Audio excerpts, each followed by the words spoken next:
centenary, 200 years of occupation of Aboriginal Australia, was when our boy was found on railway tracks on the 16th of January 1988.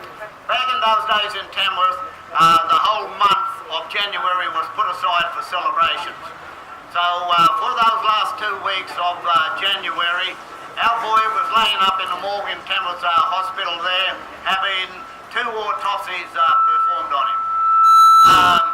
Subsequently, since then, we went through a couple of coroner's inquests, and to our surprise, to find out that the boy only had 1 pint of blood in his body.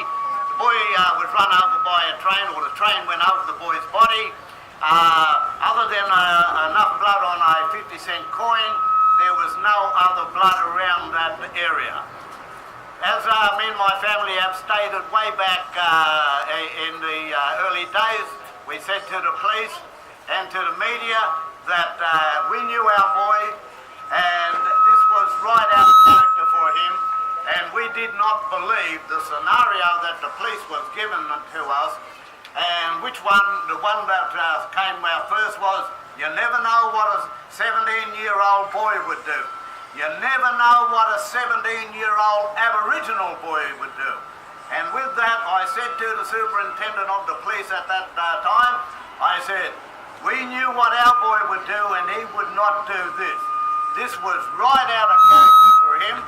He only just got back with his girlfriend after an absence of 2 weeks, and so I said to them, what, did he decide to go and steal a motor vehicle and go out and celebrate by himself? The detectives, when they finally came on board, that was a few months later. Well, why don't we try the other one?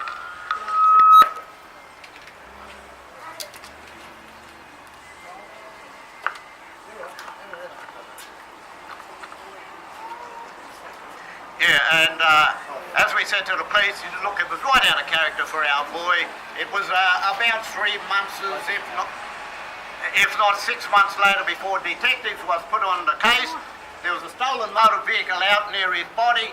The motor vehicle was never fingerprint. No examination of that motor vehicle whatsoever. It was left out in the elements for somewhere around 6 weeks. After the police done their investigations, I said to me brothers, well, we'll go out and have a look at this car. The police seemed to be finished with it. They didn't do anything with it. They didn't even look in the boot. With that, we went out there and I prized that boot open myself. I took the tyre and the rubber mat that was in there, and I took it to our lawyers that was representing us at the time, and I said to them, there's a couple of stains on these tyres and mats. It looks like blood, and we would have liked the police to, we tried to get independent analysis of that, but because of what has happened with Lindy Chamberlain way back in them years, that was not available to anyone out there. So all of these forensic tests had to be done by the police. So then we had to take their word for it that there was no blood on these mats. But as we've always maintained, our boy has met with foul play. And until this here day, now the serious crime units are all over it. There's a detective in Tamworth that is on this full time now. We're just waiting for him to come back with his investigation to see where we go from here. But I would say to you, you are my people as well as my family's married into yours married mine, is like Gary is my cousin as well.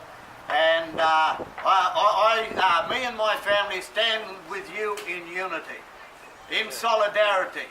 And I would encourage that all affected families, and that would be all Aboriginal Australia, immediate and outside of immediate families, I would encourage them that all of us that have had loved ones taken from us without any plausible explanation, I would say, let us march on State Farm. Let us all get down there with our families in big numbers and let them know, you know, we've had enough. We've had enough of your lies, the way you treat us in our own lands.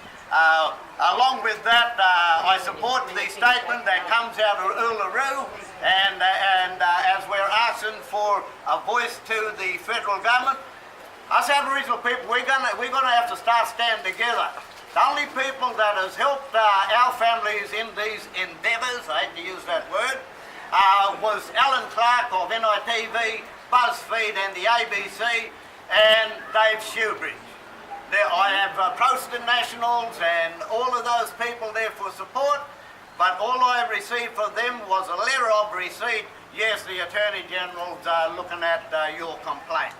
That didn't go anywhere until Alan came along in the last 5 years, and we retraced Mark's footsteps and everything where he's been and spoke with whoever, and then Alan then was able to make that connection with another forensic pathologist, scientist, and Detective Clive Small. He was the Assistant Police Commissioner.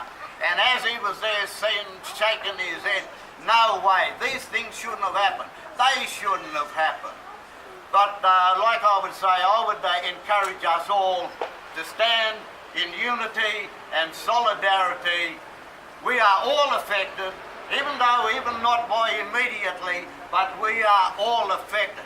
And I would encourage us all to get down there in our numbers to support young Buddy, the children out at Barrowville, my nephew, another 17-year-old boy, 40 kilometres from him, young Stephen Smith, found in virtually the same circumstances. It's just young Stephen was cut up, our boy wasn't. So that's how we were able to ascertain how much blood was in his body and was laying around the scene. So no, thank you very much for listening, and I support you in anything, and you know, if we want to go along, let's please do so.